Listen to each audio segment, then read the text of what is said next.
Everyone. তো দেখো কোথায় আছি আমরা, তো দেখাচ্ছি তোমাদের। দেখলে হয়তো বুঝতে পারবে, আবার নাও বুঝতে পারো, তো সবটাই বলবো।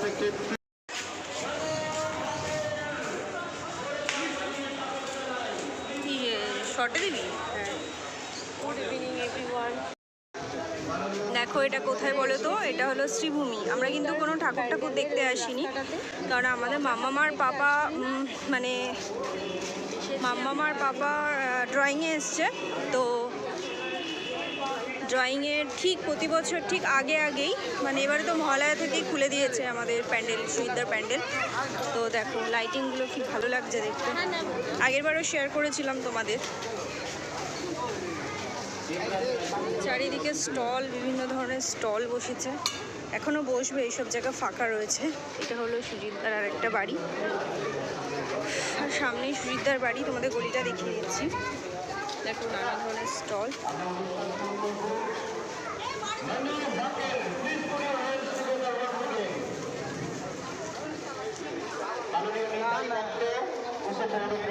এই যে এই গলিটা, এই যে সুজিতদার গাড়ি দাঁড়িয়ে আছে, সুজিতদার বাড়ি। আর এই যে সামনের দিকেই যাচ্ছি, প্রচণ্ড পরিমাণে বৃষ্টি চলে এসেছে। ভিড় খালি দেখো, খালি এখন থেকেই, মানে মহালয়ার দিন থেকেই এরকম ভিড়, মানে ভাবতে পারছো এরপরে কি অবস্থা হতে চলেছে।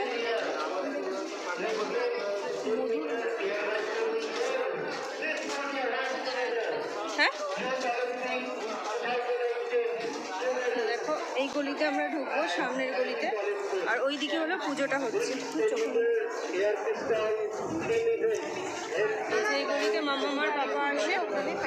তো আগের দিন দেখিয়েছিলাম ইনকমপ্লিট ছিল, তো আরেকটু গেলেই প্যান্ডেল। তো আমরা যাবো এইদিকে, ড্রয়িং ক্লাস করতে আসি।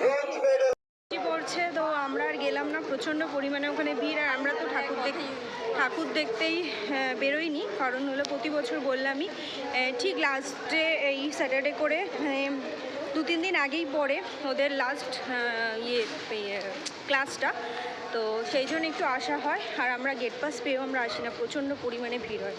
তো দেখো এখানে চলে এসেছি, মাম্মা পাপা ওদের ড্রয়িং ইনস্টিটিউট এটা। তো প্রচণ্ড জোরে বৃষ্টি চলে এসেছে।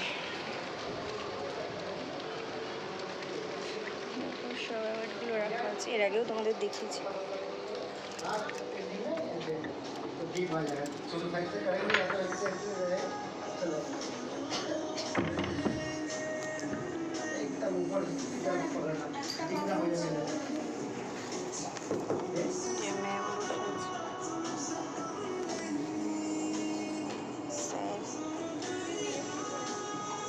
অনেক স্টুডেন্ট কম।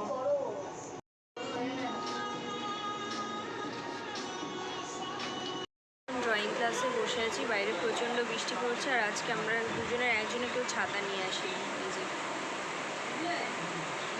তো আজকের শর্ট ব্লগটা তোমাদের কেমন লাগলো অবশ্যই কমেন্ট করে জানাবে। তো tata, bye bye and good night.